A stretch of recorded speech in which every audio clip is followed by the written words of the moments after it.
Good afternoon, everyone, and welcome to the KASB Advocacy Update for Friday, June 19th, 2020. As you probably know, it's also Juneteenth today. We are very happy to have with us this morning Dr. Brad Neuenswander, who is the Deputy Commissioner of Education for KSDE. And we are going to have Brad start us off this morning with a brief presentation and some Q&A around the KASD planning for the reopening of schools in the fall. Brad, thanks so much for being here today, and I'll throw it over to you. All right, thank you. I appreciate you guys inviting us. Obviously, you know, I was on the phone this morning with one of our state board members, and it's not like we can dust off the old how to operate schools in a pandemic playbook and refer to it, because this is new for all of us. But Randy and I can't be more pleased with just the sheer number of Kansas educators and even those outside of education that have volunteered to lean into this work to provide guidance to our school districts going into the fall or going into August in the event of, and we don't even know what August is going to look like. So I'm going to share my screen with you and just kind of walk you through kind of the stages of work that's taken place, and then what we can expect coming up going into July and August. So let me just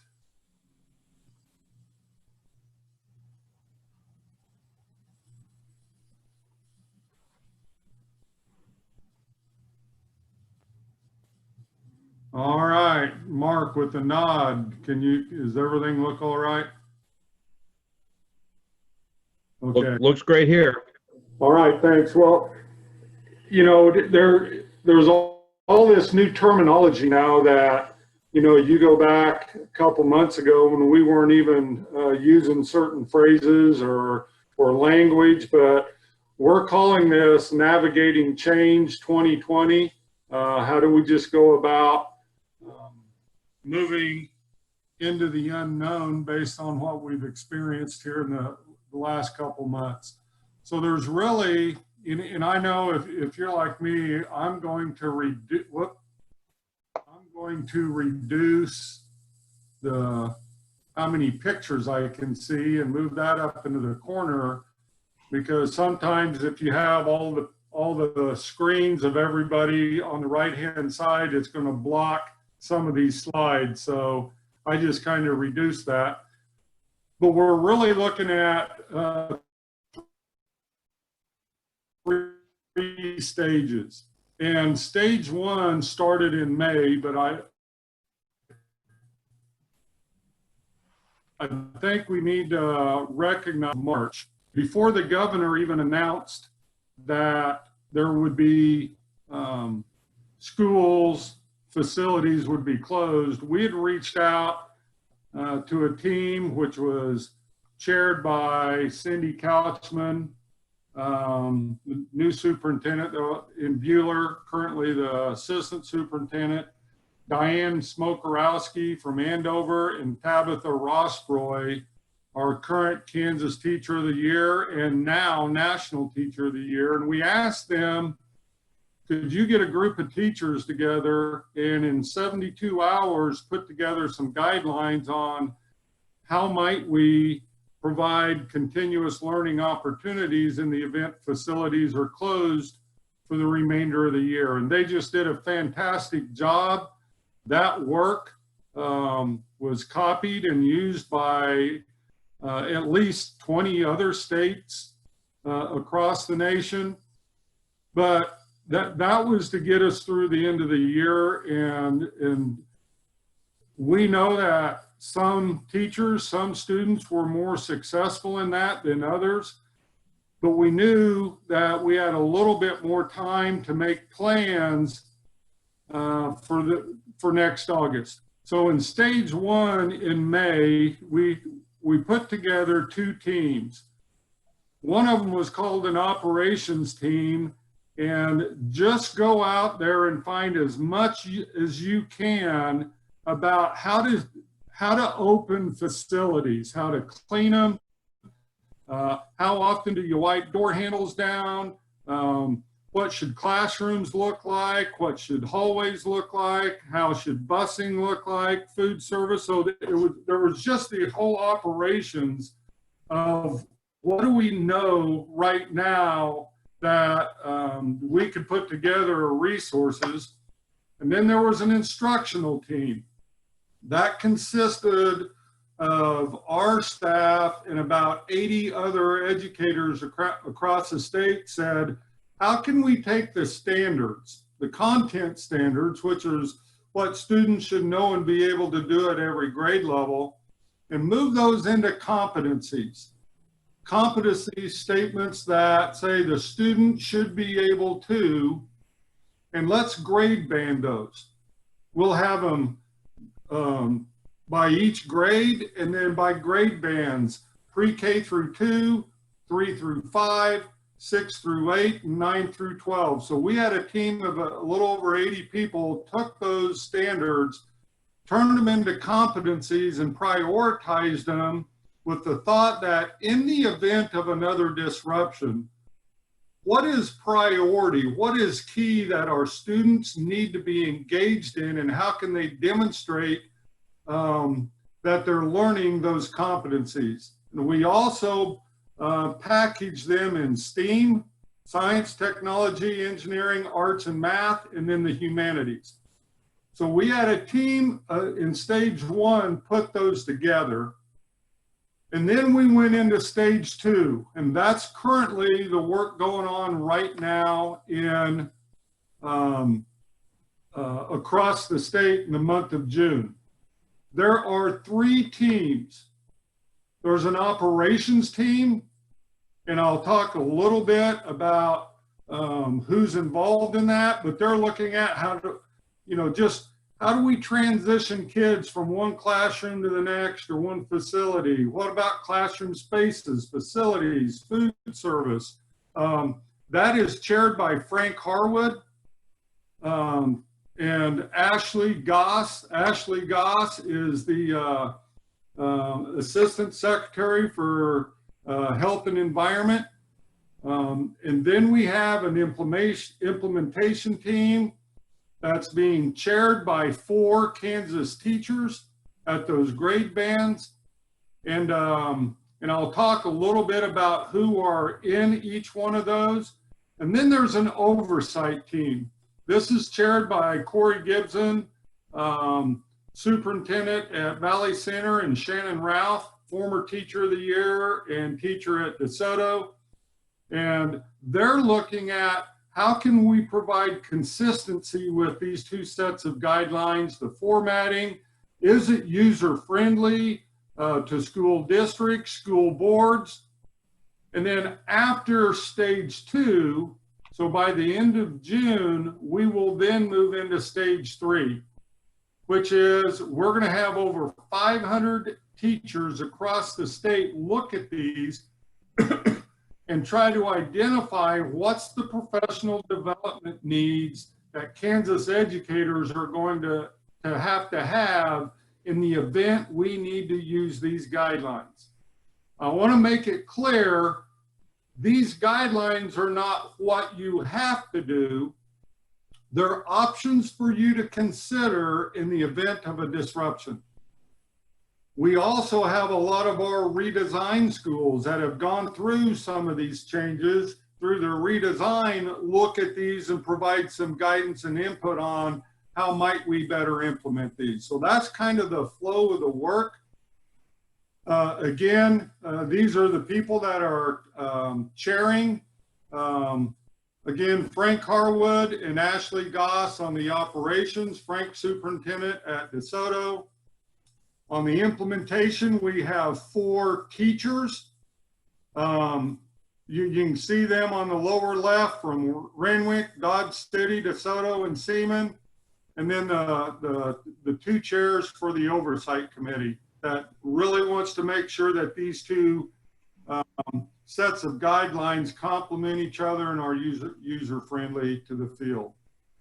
This is just some examples of who is on, what kind of voices we have. So on the operations, of course, we have health and environment, school administrators, teachers, transportation directors.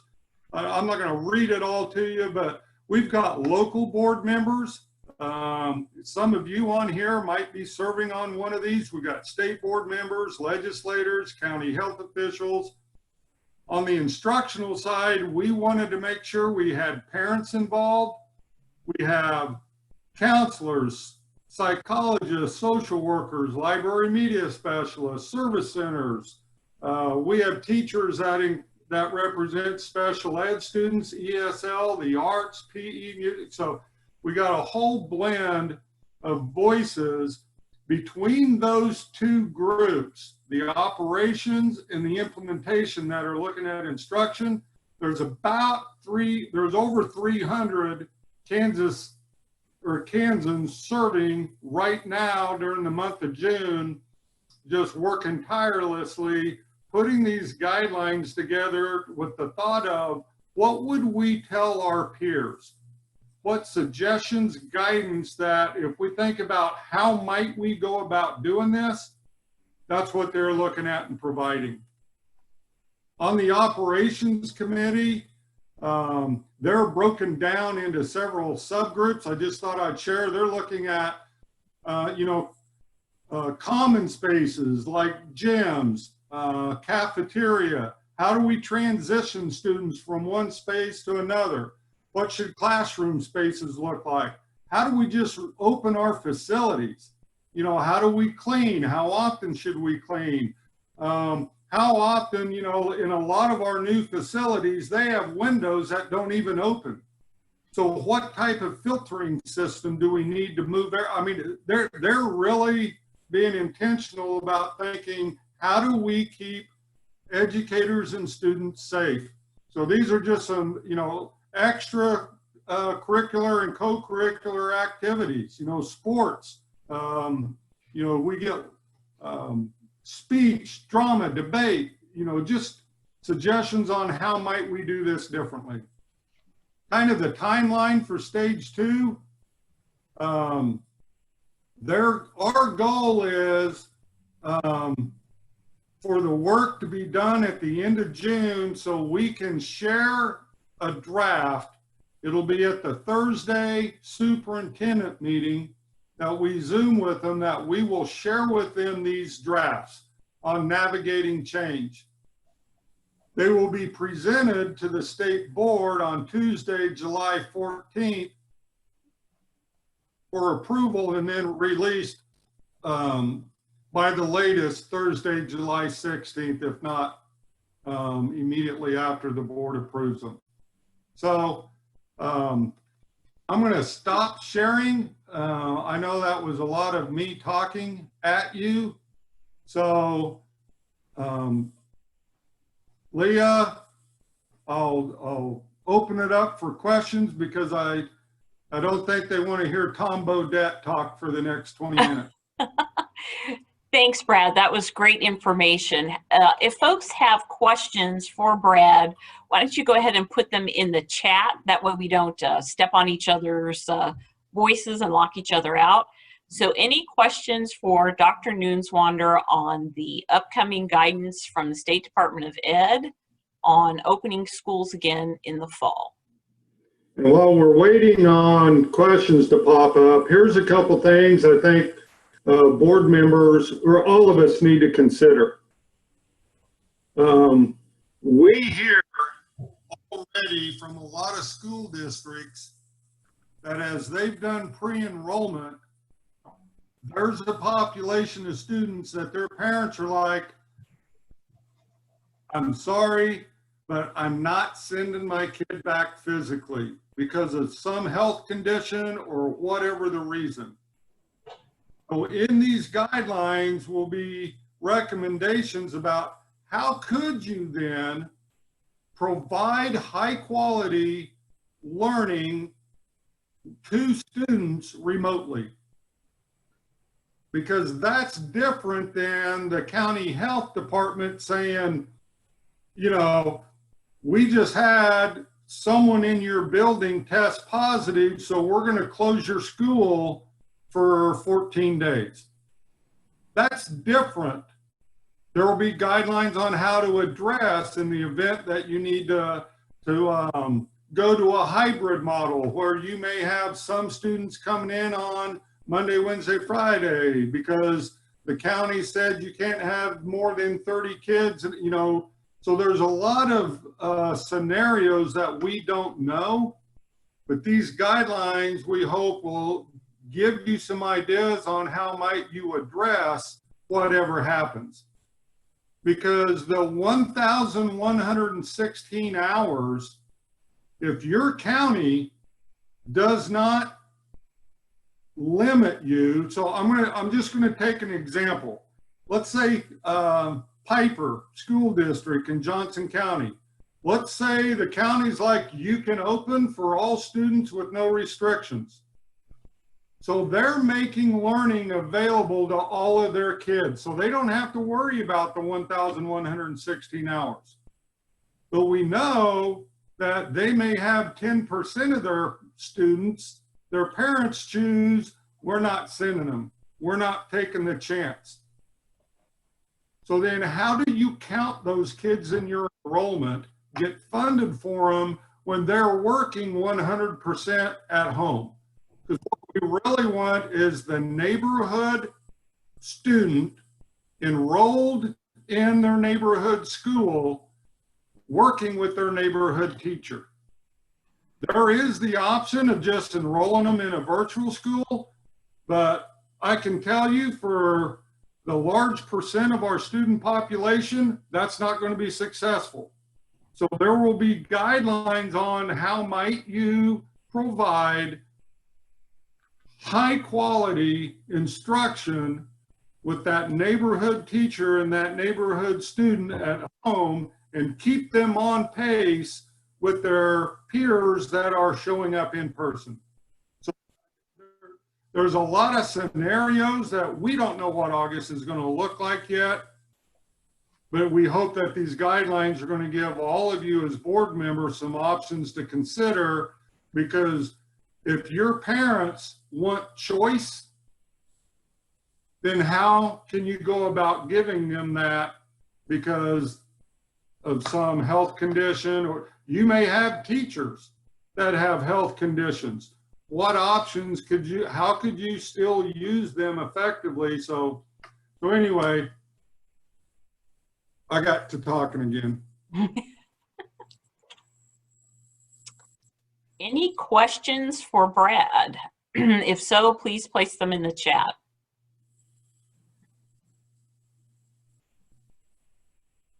So what I was hearing from you, Dr. Neuenswander, is that people should not be waiting until July 15th or 16th to make their plans. They need to start planning now and anticipate and know that the guidance will be there in mid-July, but they should not just sit around and wait for KSDE. Is that correct? Absolutely. And I think one of the most important thing that you could be doing right now is surveying and communicating with your parents in your community, making sure that they know that they're going to have some options, finding out kind of what your landscape might look like.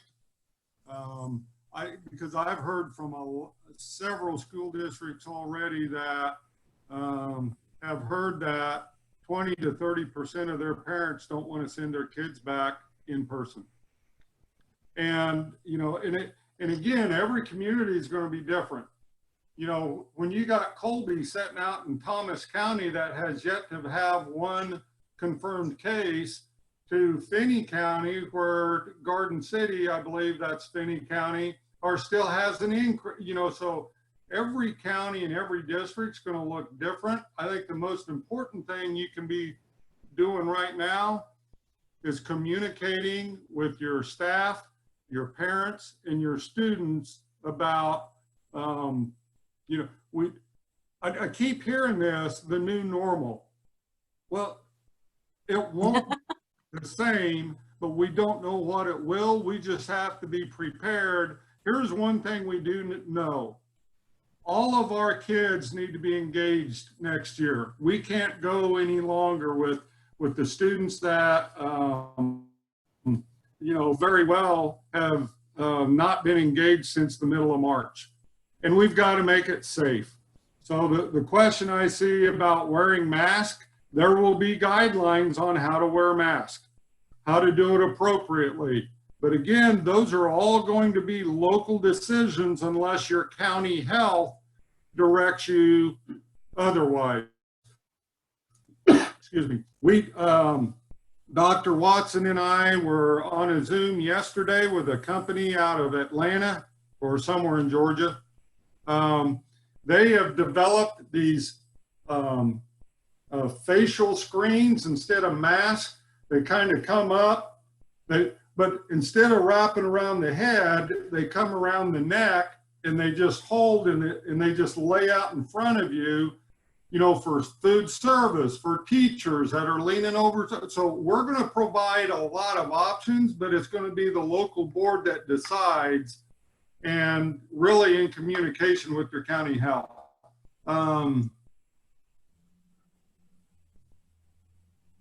So the question is, if a student is kept at home from the start of school, do they have to seek out a district that is approved to offer virtual school? That's your choice.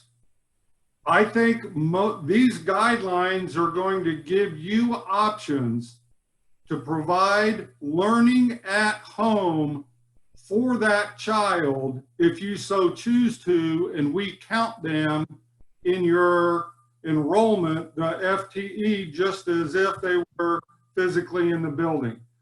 But it will be your decision locally whether or not you want to do that. I will tell you, when you look at our statewide data for virtual students, academically, their chance of ever graduating high school is very slim. You have to be very self-motivated, have a parent that is there to, you know, so that's why, I mean, that is an option, but it might be an option for a very small percent of your students, because you have to have self-regulation. You have to have accountability. I mean, internal, the student and the parent, persistency, goal setting, all of those skills to be successful in that environment. But these guidelines will give you options to consider. For example, one of our school districts is looking at, they know about 10% of their students are going to want to stay home. And the parents want, what are our options? One is enroll in a virtual school. This district is like, no, we're going to take some of our COVID-19 dollars, the money that we received, we're going to select some of our teachers that would like a supplemental, kind of like a coaching, that from 8 to 3:15, they're working with brick and mortar in person, and from 3:30 to 5:30, they will be working one-on-one daily with those students. So just those types of guidelines will be there. We also know another district that has some teachers that have health conditions, but were proven very effective over the last couple months in doing remote learning. So they will have some teachers full-time working from home, serving those students that are at home, and we will make guidelines to help to be able to count them as if they were a brick and mortar, even though they never stepped foot in. So again, those are just going to be choices and options for local districts to consider on how to serve all kids. We don't need 286 virtual schools. What we need is that neighborhood kid engaged with that neighborhood teacher. Those are the other types of options that we're working on in these guidelines in order for you to say, yes, we would rather do that. Okay. Oh. Sorry. Any other questions for Brad before we turn to the remainder of our programming today?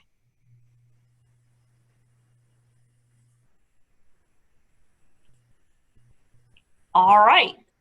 Well, Brad, thank you so much for joining us for this. I know this has been very helpful for folks, and we certainly appreciate your time and your leadership. Absolutely. You know how to get a hold of me. Yes, we do. Thanks. All right. Thank you. Thanks. Okay, we're going to move on to our next part of our presentation today. We are going to, oh, hang on, I forgot to click share. All right, can you see my screen? Okay, very good. So for the rest of our advocacy update today, we're going to focus on the 2020 elections, and then we're going to discuss briefly a call to action that we have put forth regarding stimulus funding for schools. I'm going to get started with the 2020 elections discussion, and I'm going to ask Mark and Scott to pitch in with observations and other information that might be relevant for all of you. So as you probably know, we have a primary election this year on August 4th and a general election on November 3rd. We have a number of offices that will be elected or retained this year, but for the purposes of this presentation today, we're going to focus on the state legislature, Congress, and the State Board of Education. I want to bring to your attention that mail-in voting is being strongly encouraged this year by the Secretary of State, by KASB, and by a number of other organizations. Kansas allows all voters to vote by mail in advance if they wish to do so. And all you have to do is fill out an application with your county clerk, I believe. I know many of the county clerks are sending those applications by mail to you, and you can fill out the application and request a mail in advance ballot. There's some information here on the screen about how you can find out more about that. But we are encouraging folks to vote in advance from home, because we do think there will likely be a second corona spike just in time for the fall elections. So we want everyone to be safe, but also make their voice heard this year during the general and primary elections. Leah, I might add, one thing that is good to remember is that, and I hope my internet has not been very stable, so I hope you're hearing me better than I'm hearing everything. A good way to remember it is the slide you had up 2 ago, which talks about the voter registration deadline. Remember that the ability to then request a ballot starts right after that. So if you're kind of laying out kind of in your own mind how to promote people, obviously candidates have filed. The next step will be making sure people are registered to vote in time. And then what comes after that is almost immediately you can start requesting an absentee ballot. So if you're trying to encourage people to participate, right after a registration push, you can immediately move into a request your ballot if that's what you choose to do. That's great, Mark. Thank you. All right, so this year in Kansas, we have 165 legislative seats that are theoretically up for grabs. In August or November, we have 5 State Board of Education seats open. We have, well, not open, at question. We have 4 members of the U.S. House of Representatives who are running for election or re-election, and then we have 1 United States Senate seat that will be on the ballot. Quick reminder that while KASB provides educational information to all candidates who request it, we don't endorse candidates, but we will be putting together some virtual and in-person briefing opportunities for you all, for candidates or or board members to meet with the advocacy staff to talk about education interests for K-12 and how candidates and school board members can work to flesh out those issues and work on those during the election campaign. We've put together a list of, it's actually an Excel spreadsheet. It's candidates by seat, so House and Senate for the state legislature, Congress, State Board of Ed, and also by KASB region. And it's available on our Key Resources tab on our Advocacy tab on our website, and it's called 2020 Elections Filings. You can click on that link there and download the spreadsheet, and that will help you identify the candidates that you should be getting to know in advance of the election. Anything to add there, Mark or Scott? No, just we wanted to give an option on the spreadsheet by region. So if you're interested in people in your general area, you can look that way as well. When we kind of talk about candidates, you know, they kind of run all over the state. You may not know That's where right. they are. So that was just a format that means if you're kind of interested in the counties around you, that's a way to find them. That's right, and that's a handy tool. Top issues that you all will be needing to discuss with candidates this summer and fall are returning to school, you know, the health and safety and learning options that we heard from Dr. Neuenswander about. We need to be talking about goals and outcomes, why Kansas must continue to improve student success. We need to talk about the barriers to student success and the deep differences in our student needs. We need to talk about how schools can change through redesign and through resources, and how we are all in this together. We have shared responsibility for student success. Mark's done a nice analysis of all of those issues, and they can be found at this link, which is again on our KASB page, and then go to Advocacy and go to Key Resources. All right, we're going to take a quick look at some of the races that you'll need to be focusing on from the state legislative standpoint in the summer and fall. As you may know, there are 165 seats at question this year, 125 in the House, 40 in the Senate. As of the filing deadline, there were 34 House races that had no opposition. So folks either filed for re-election or filed for election.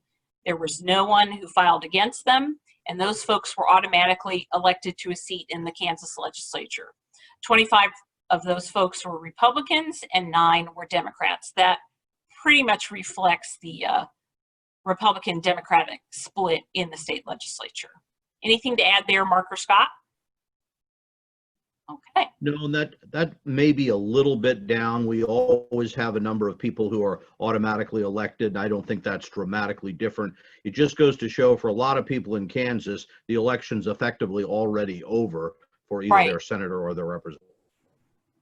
So we had 18 House members that retired or are running for another office, and 4 open state Senate seats. So what that means is there are going to be 22 new legislators in 2021 that we are all going to need to get to know, develop a relationship with, and start to help them become the very best legislator they can be on behalf of K-12 public schools. We've got 14 House races that are being decided in the August primary. I'm going to go through these fairly quickly. We have District 1, which is in Southeast Kansas. Then you've got District 6, which is an open seat that is being retired by Gene Vickery, former Representative Gene Vickery.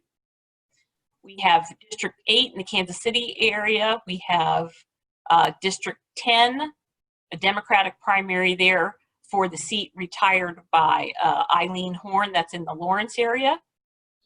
And then in Southeast Kansas, we have a Republican primary between Joe Newland and Mark Pringle.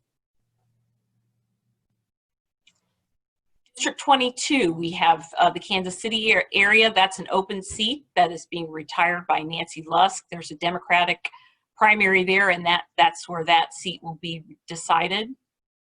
In the Kansas City area, we have a Democratic primary between Stan Fraunfelter and Aaron Coleman. Jim Carlskent and Lance Neely, that's the Tonganoxie area.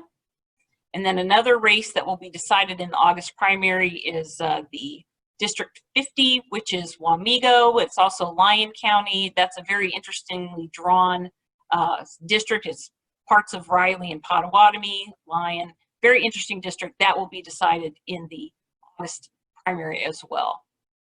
District 76, we have Republicans running against each other there, Eric Smith and Robert Harmon. We have in District 93, which is near the Wichita area, that's incumbent J.C. Moore has a primary there. We have an open seat in, I would guess that's South Central Kansas for the seat that's being retired by Representative Alicia Straub, who is running for Senate 34. And that district is, Ellenwood is the base there. Anything to add there, Mark or Scott? Okay. No, I'm just trying not to compete with my dogs. Go ahead. In Southwest Kansas, we have a couple of primaries. We have Boyd Orr and Courtney Schweitzer in District 115, and then in 124, we have Marty Long and Chandler Burrows. And the folks who have an asterisk in front of their name are the incumbents. I don't know if I noted that earlier. So the key thing is just to remember, if you're in one of those areas or you've got friends and neighbors in those areas, that election is going to be over in August. So we started by talking about the 25 races that are already decided. This is another group in the House that if there's going to be a debate over who it is and what their position on education or any other issues, the debate's going to be over in August. So that just shows how much of what determines the legislature gets decided pretty quickly. Yeah, thank you, Mark. We've got 5 Senate seats that are going to be decided in August. In Southeast Kansas, incumbent Bruce Givens has a challenger. Dan Goddard, sort of the Wichita-ish area, has a challenger. That's former Representative Virgil Peck. In the Salina area, incumbent Senator Randall Hardy's being challenged by current Representative J.R. Clays. In the South Central Kansas area, Mary Jo Taylor is the incumbent, and as I mentioned a couple of slides ago, she's being challenged by Representative Alicia Straub.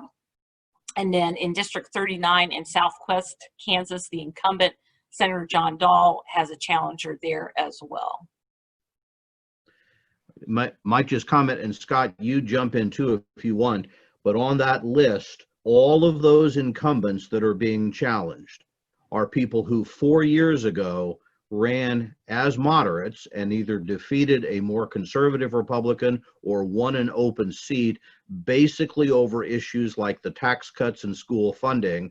And I don't know all the challengers, but at least the middle 3 who are current House members or former House members have tended to be more conservative voters. So again, 8 years ago, we had 8 moderate Senate Republicans defeated by conservatives. 4 years ago, about 8 Republican seats were defeated or filled by more moderate members. That's what shifted tax and education funding policy back. Once again, we have 5 people right here where you're probably going to see that more conservative, more moderate debate playing out. Thanks, Mark. That's great context. Okay, we have a number of House incumbents who have primaries. I'll go through those pretty quickly. District 4, we have a Republican primary there, and then the winner will face a Democrat in the general election.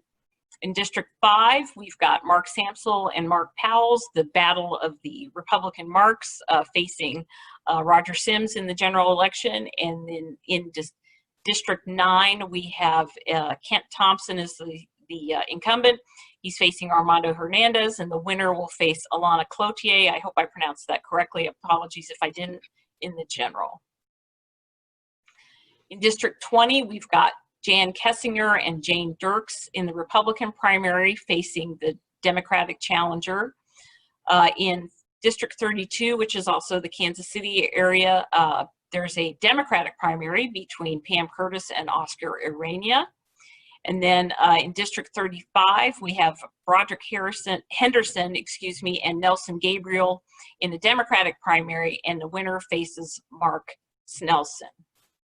Any comments there, Mark or Scott? No, okay. District 59 in the sort of central-ish, east central area, we have current Speaker Pro Tem Blaine Finch, who is running against Sherry Weber in the Republican primary and facing Karen Rugg in the general. We have John Barker, who's from Abilene. He's got a primary against Daniel Wasilk.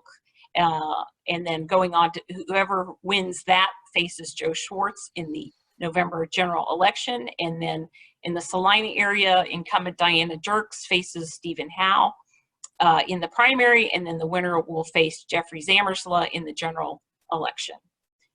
Any comments there? Sherry Weber is a former representative, is that correct? Yes. It is. I was saying that race, in that primary, you have Blaine Finch, who is the current Speaker Pro Tem, seen as sort of a conservative moderate or a moderate conservative, but certainly has been elected to leadership by a more conservative House than 2 years ago, being challenged by former Representative Sherry Weber, who was majority leader of the House at one point. So you probably again have a more conservative challenger. John Barker being challenged is current committee chair of the Rules Committee, I believe, and Diana Dirks in Salina has been one of the more moderate and very strongly pro-education funding members of the House. So those would be some issues where you could see some ideological changes if you watch those races. District 82, we have incumbent Jesse Burris and Jeremiah Webb in the Republican primary facing Democrat Edward Hackrott in the general.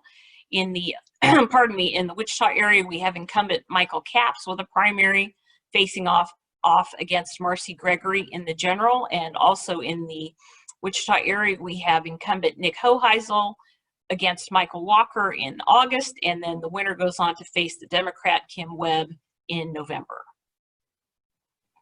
Senate incumbents with primaries. We have Mike Thompson and Mike Thompson and Tom Cox in the general. Pardon me, I'm having trouble here. Mike Thompson and Tom Cox in the primary, and the winner faces Lindsey Constance in the general. In District 11, we have incumbent John Skubal going up against Representative Kelly Warren for that Republican primary, and the winner will face former Representative Joy Costin, now running as a Democrat in the general election. And then in District 20, which is the Topeka area, we have incumbent Senator Eric Rucker being challenged by current Representative Brenda Dietrich, and the winner there will face Democrat Rachel Willis in the November general election. Any comments or context there, Mark or Scott? Well, just note. Oh, Scott, go ahead. No, I was just to remind folks, Brenda Dietrich, former school superintendent, and Eric Rucker, former, I guess, an assistant attorney general under Phil Klein. Yes. And then Chris Kobach too, I think. So that's an interesting primary that kind of represents the two different wings of the Republican Party. And just a quick note with Senator Mike Thompson in District 10, he was appointed to fill out a seat, and so he is now running for a full term on his own, should he succeed in his primary. Yeah, this is the, could you go back just a minute, Leah? Sure. These are, again, three interesting ones to watch because, as Leah said, Senator Thompson has not been elected before. He's filling out a seat. He's being challenged by Tom Cox, who is one of the most moderate House members in the Johnson County area. In Senate District 11, John Skubal was, again, one of those moderates who beat a more conservative senator 4 years ago, being challenged by a more conservative House member for the Senate seat, and they will face a former representative who was a moderate Republican who became a Democrat. So in each of those, you've got some interesting dynamics going on, and just kind of the changing face of politics in Johnson County in some ways, which is, of course, the biggest group of legislators in the state are from Johnson County. That's right. In District 23, which is also Johnson County, we have incumbent Rob Olson with a challenger in Chris Lindquist. And then in the Hutch area, incumbent Senator Ed Berger is facing Mark Steffen, and the winner will go to the general election facing the Democrat Shanna Henry. All right, any questions on the state legislative races before we head briefly to the State Board of Ed?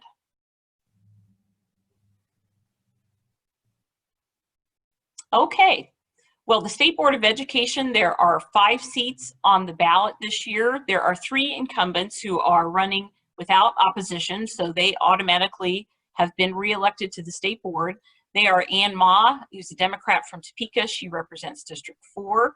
Dina Horst of Salina, she is I believe she's a Republican. Yeah, she's a Republican. She represents District 6, and Jim McNeese from Wichita represents District 10. In the State Board of Education District 2, which is in the sort of Kansas City area, Steve Roberts, who's the current State Board member, is retiring that seat to run for the U.S. Senate. The battle there will be a Republican primary between former Representative Benjamin Hodge and David Krug. The winner of that primary will go on to face Democrat Melanie Haas in the general election. This is the seat of longtime State Board member John Bacon, who I think served something like 16 years or more. No, I'm sorry, that was filled for. Yeah, this is for Steve. Never mind, getting ahead of myself. Sorry. District 8 State Board of Ed seat, that is the Wichita area. Kathy Bush has a Republican primary. She faces Trish Heilman. And then the winner of that primary faces Democrat Betty Arnold in the general election. Some of you may know Betty Arnold is a former Wichita School Board member and a former member of the KASB leadership team as well. Moving on to the Congress, you may know that U.S. Senator Pat Roberts is retiring this year after several decades of service to the state. And so there is quite a battle brewing to replace him. There are 12 Republicans filed to run for Senator Roberts' seat. The frontrunners are current Representative Roger Marshall, who represents the Big First District of Central and Western Kansas, and former Kansas Secretary of State Chris Kobach. As I noted a few minutes ago, State Board of Ed District 2 member Steve Roberts has also filed for that seat. There are a number of Republicans, as I mentioned, and we have them all listed on our Excel spreadsheet that I mentioned to you earlier. We have 2 Democrats running for Roberts' seat. We have former State Senator Barbara Bollier and Robert Tillman. Now, because Representative Marshall is running for Senator Roberts' seat, there are a number of folks who are jockeying to replace Representative Marshall as Kansas's representative in U.S. House District 1. We've got 4 Republicans, Bill Clifford of Garden City, who, just as an interesting note, is the spouse of State Board of Ed member Gene Clifford. We have Tracy Mann of Salina, Jerry Molstad of La Crosse, and Michael Sotert of Council Grove. Democrats running for Representative Marshall's seat are Callie Barnett of Garden City and Christy Cobble-Davis of Cottonwood Falls. In House District 2, which is kind of the Topeka area and then all the way down the eastern edge of the state, incumbent Steve Watkins is being challenged by Jake LaTurner and Dennis Taylor on the Republican side. 2 Democrats are also running. They are Topeka Mayor Michelle De La Isla and James Windholtz of Lawrence. House District 3, which is the Kansas City area, Democratic incumbent Sharice Davids is running in a pretty purple district there. And as a result, she's got a number of Republican challengers: Amanda Atkins, Mike Beeler, Adrian Foster, Tom Love, and Sarah Weir. House District 4 is the Wichita area and South Central Kansas. The incumbent there is Representative Ron Estes, and he has a general election challenger in Democrat Laura Lombard, who is of the Wichita area. Okay, so any questions about the 2020 elections in Kansas? I wanted to let you know we are developing a more detailed analysis of the the general election races and with a little more detail on who's retiring, who's running for separate offices, some of the more interesting details that we didn't want to take time to cover today, and we will be posting that soon. I cannot see the chat. Are there any questions or comments about 2020 elections that we've covered thus far? Don't see it at this point, but feel free to put them in. We've got a couple more slides, I think, to cover, just one or two, but we want to give you time. That's right. So we have a little time if you come up with a question and you want to enter it in the chat. I want to touch briefly on a very important call to action that we put out this week. We are urging our members to contact Senator Jerry Moran and Senator Pat Roberts to ask them to support at least $175 billion in education stabilization funding for K-12 public schools and for other important state services as Congress works toward developing a fourth federal stimulus bill.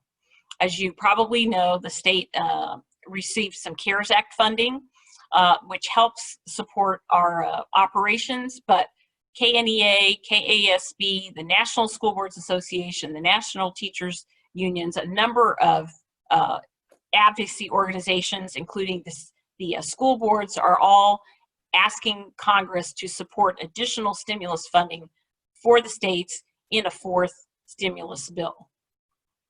That bill likely will not be introduced, or I should say worked on, until Congress comes back in July, but it's already the middle of June, as you know, so we are asking folks to contact our senators and talk to them about providing that additional stabilization funding. You may have heard about the House HEROES Act, and that was a bill that was passed by the U.S. House of Representatives a few weeks ago. That bill, however, included about $58 billion for K-12 education, and it's just unfortunately not going to be quite enough to help us stave off some budget cuts and really just stabilize the state economy and crucial state services. So we have pushed that call to action out this week, and we hope you'll participate. Okay, any questions on anything that we covered today? Elections, stimulus bill. If you have questions for Brad Neuenswander, we can forward those to him. But any questions or comments on the information that we've provided today? Scott, while we give them a minute, anything you want to remind us? I know you listened to a couple of legislative committee meetings this week. Anything noteworthy before we wrap up? Nothing super noteworthy from the committee meetings, but I do want to reiterate that I understand there's a pretty hotly contested election at the top of the ballot I've heard about. But the real education leaders in Kansas really have to focus on those legislative races, especially because of the funding problems we're going to be facing. And these legislative races are so important to us. So we're going to try to, a couple of years ago during an election cycle, we started sort of a voter participation effort. It was called Get an A in Voting. And we're going to try to reprise that this go around because, in these legislative races, and I've seen it as an observer of politics for 20 years or so in Kansas, and some of these races are decided by a handful of votes. So we really need to make sure we focus on our legislative races. The last day to register to vote in the primary is July 14th. Mail-in voting occurs. The deadline to apply for an advance ballot, I think, is July 28th. So those kinds of deadlines and the issues that drive our education advocacy are going to be very important this summer. I would note, and one of our participants could have put it in the chat, we did have some, the Legislative Coordinating Council, which are the leadership, have appointed 4 interim studies. There will be more, but 2 of them could have implications for K-12 education in some way. One on mental health, one on foster care. Scott, I think you also listened to that. So you want to? Yeah, one was. We've got one more question coming up. Okay. Good. Well, just that. Go ahead, Scott, if there's anything else. The speaker proposed these 4 committees, and he, there was a lot of work done this session on foster care. Especially there was the bill that would kind of require that we track kids who are in the foster care system, how they're doing in school. That didn't, I think that was vetoed at the very end because of some budgetary considerations, but it's obvious the legislature is very interested in the foster care issue. There is a question that I'll respond to and see if there's any follow-up, and that is responding to the rhetoric from KASDE staff. We should not be discussing potential budget cuts. State Department staff seems very confident that there will be the funding, that the governor will protect the funding that the legislature has appropriated to K-12 education. We certainly hope that's true.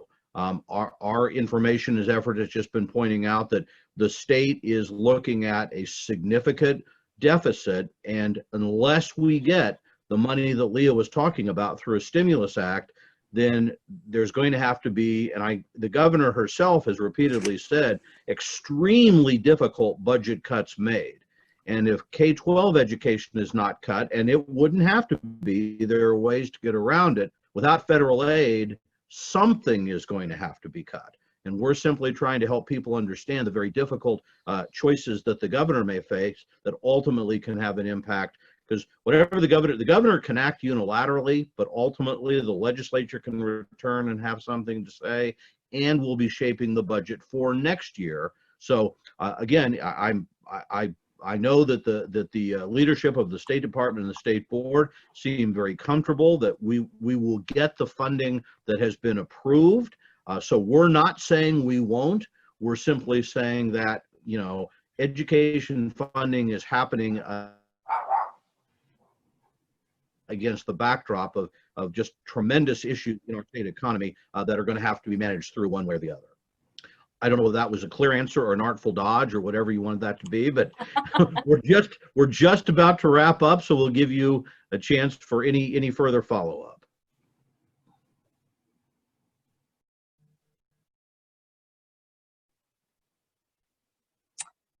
All right, well, not seeing any more questions or comments, I'd like to thank you all for joining us today, and we will look forward to seeing you all again soon at our next advocacy update in a couple of weeks. Thanks, everyone.